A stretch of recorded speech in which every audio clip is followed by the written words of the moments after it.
Colony ప్రజలు ముఖ్య మిర్యాలగూడ ప్రజలందరికీ నమస్కారం అండి. రెడ్డి కాలనీ ప్రజలకు మరీ నమస్కారం. 20వ వార్డు కారు గుర్తు నుంచి టీఆర్ఎస్ తరఫు నుంచి మా మేడం గుడుగుట్ల శరణ్య గారు కాంటాక్ట్ చేస్తున్నారు వార్డు కౌన్సిలర్గా. మీ అందరి ఆదరాభిమానాలు ఆదరించి అత్యధిక మెజార్టీతో గెలిపించాలని కోరుతున్నాను. ఇక్కడ ఉన్న చిన్న సమస్యలన్నీ ఇన్నేళ్ల నుంచి వాళ్ళు ఏ సమస్యలు తీర్చలేకపోయారు.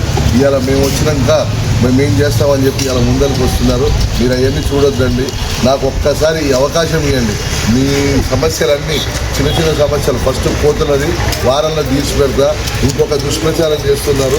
నేను ఇక్కడ అభ్యర్థిని కాదని, నా ఇల్లు ఇక్కడే అండి, డూప్లెక్స్ బిల్డింగ్లో పక్కనే 20వ వార్డు కిందకే వస్తుంది. దాంట్లో ఏ ప్రాబ్లం లేదు. కటింగ్లలో కొద్దిగా పక్కకు పోయింది కానీ ఇదివరకైతే 20వ వార్డు కిందనే ఉంది. మీకు ఏ ప్రాబ్లం లేదు. ఏ అర్ధరాత్రి అయినా ఎప్పుడైనా అనుక్షణం మీరు ఫోన్ చేసిన క్షణంలో అక్కడికి వచ్చి మీ సమస్యలు పరిష్కరించాలని మరీ కోరుచున్నానండి. ప్లీజ్ ఇదొక్కసారి కొద్దిగా మార్పు చేసుకొని మాకు పోలింగ్ చేసి అత్యధిక మెజార్టీతో మమ్మల్ని గెలిపించి ఇదొక్క ఛాన్స్ ఇవ్వమని మరీ కోరుచున్నానండి. జై టీఆర్ఎస్.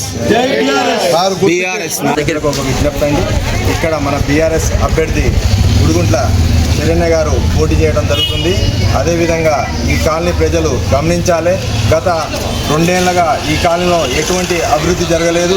అదేవిధంగా బీఆర్ఎస్ హయాంలోనే రోడ్లు కానీ, సీసీ రోడ్లు కానీ, డ్రైనేజ్ కాలువలు కానీ కట్టించడం జరిగింది.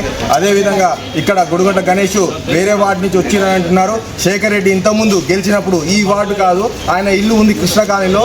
అదేవిధంగా అందరూ గుర్తుపెట్టుకోవాలి. గెలిచిన తర్వాత ఇక్కడికి వచ్చి ఇల్లు కట్టుకోవడం జరిగింది. అది అందరూ గమనించి ఎవరు ఇక్కడ కాదు, గణేష్ అన్న ఇక్కడనే ఉన్నాడు. డూప్లెక్స్ పక్కన ఇల్లు కట్టుకొని ఇక్కడనే ఉంటున్నాడు.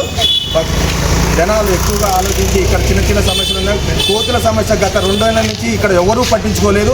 ఇప్పుడు వచ్చి ఓట్ల అప్పుడు వచ్చి మేము చేస్తాము, మేము పట్టిస్తామని చెప్పి ఇవాళ గ్రూపులలో పెట్టుకొని మేము చేస్తామని అంటున్నారు. ఈ 2 ఏళ్ల నుంచి చాలామందికి దెబ్బలు తగిలినాయి, చేతులు ఇరిగినాయి, చిన్నపిల్లలకి కరవటం కూడా జరిగింది. ఇండ్లల్లో ఎక్కడ చూసినా ఏ ఇంట్లోకి పోయినా కూడా చిందరవందంగా అట్లీస్ట్ దాని చేతులు ఇరిగిన వాళ్ళకి 20,000 30,000 ఖర్చులు కూడా అయినాయి. ఏ రోజు వచ్చి వాళ్ళు పలకరించిన పాపన పోలేదు. ఇవాళ వచ్చి ఓట్లు అడగడం జరుగుతుంది. ఎవరు గుర్తుంచుకొని బీఆర్ఎస్ పార్టీకి ఓటేసి గెలిపించవలసిందిగా కోరుతున్నాం.